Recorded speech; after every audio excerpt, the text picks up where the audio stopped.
When the move of God begins, most times, some people think they are qualified. They know the atmosphere. They know the doctrine. They know the exegesis. So they sit down as the nobles. So they cannot interpret the strange things that God is doing. They want to judge spiritual occurrences from their mind, and it disqualifies them. When Jesus invited the nobles, they refused to show up. Did you not read in scriptures? The Sanhedrin had been watching the prophecy of Isaiah for 800 years. But when Jesus came, they did not see him. They were disqualified. They are the nobles. They refused to show up. They gave flimsy excuses. And Jesus now said, okay, since the nobles can't come, go to the street. And then they invited people from the street. Yet there was still room. Because the move of God is bogus enough to accommodate every one of us. In the day of the move of God, there's no room for jealousy. Because the usher will raise the dead. The pastor will be talking. The guy at the door will raise cripples. And it's not a strange thing. Everybody becomes a carrier of Jesus Christ in ever increasing intensity. So there was room. And because of the excess room that was available, he now said, go into the highway and compel them to come into the banquet. The word is anakazo. It is a kind of power that defies cultural difference. It's a kind of power that undermines intellectual prowess. It's a dimension of power that have no regard for age difference. So you may see a boy of 15 years, and when an akazo comes upon him, he will come to the street corner and he will cry. And even the elder and the young, regardless of demographic, will journey there. He said when God came upon John, he didn't go to the synagogue. If he went to the synagogue, naturally he will meet people that fear God. He went into the wilderness, and right there in the wilderness, all he did was cry. And suddenly he said the whole of Jerusalem and Judea went to him. It's called power evangelism. If there is no power, we are talking, we are gisting, we are joking. We cannot contend with the spirits of the age. We cannot contend with the territorial spirits. We cannot bring deliverance unto Jacob until a power comes upon us. This is beyond psychology. Psychology will work for a group of people per time, but it cannot affect everybody. When you hear that the whole of Jerusalem and Judea went to him, there was something at work in his life. It's called an akazo.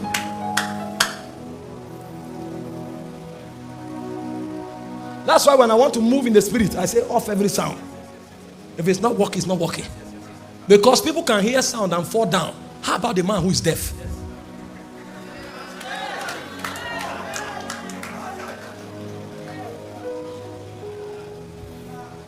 The compelling power.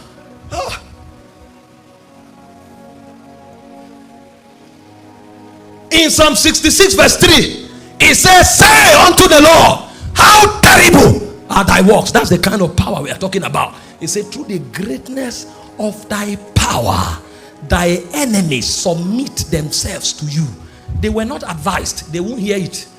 They were not motivated, they won't hear it. They were not manipulated, they won't hear it. The only thing that will cause them to come on their knee and to worship him before the cross is through the greatness of his power. He said, through the magnitude of thy power, thy enemies had no choice. See, they tried other alternatives, it didn't work. When God begins to move, they come with gossip, and then the power is too strong, and then you graduate from gossip, and then they go with negative expectations and prophecies. It will soon fail, don't worry. And then you go beyond it, and then they come with direct confrontation and persecution, and then you still go. When everything is done and dusted and it doesn't work, then they come to you and say, I celebrate you. I celebrate you. Through the greatness. It's not English language that takes men there. It is something in God called power. He said in Exodus 3:20, I will strike the whole of Egypt with my signs and with my wonder. Then he will let you go. Nothing moves until power is released. That's why I said the gospel is not excellency of speech. He said, when I came unto you declaring the counsel of God, I did not come with excellency of speech. I came with the demonstration of spirit and power. If it is divine agenda, the number one thing is power. If power have not manifested, the compelling force will not be there. They will hear you, they will enjoy your message, they will still go back doing what they are doing. The Bible said when David became mighty in God, he said daily men joined themselves to David until his host became like the host of God. His host, that was a man. His host became like the host of God. Who was David? A boy in a family of 8 that was forgotten. When God came to the family through the prophet, they didn't think he was worthy. They looked at him, they said, no, if God wants to use everybody, it can't be David. David doesn't look like it. Eliab had stature. They had different credentials. David had no credential. He was in the backside of the woods. But when the time came, he was the one God nominated. And when that power came on him, whether he was educated, it was not a factor. Whether he was popular, it was not a factor. Whether he was learned, it was not a factor. Power was the foundation of reality. And when Saul wanted to kill him, David did not run looking for fraternity. He was in a cave called Adullam. And to make things worse, it was not soldiers that came to David. I thought the troop he commanded in the army of Saul will come to support him. They neglected him. He said 400 broken and battered men who were in debt.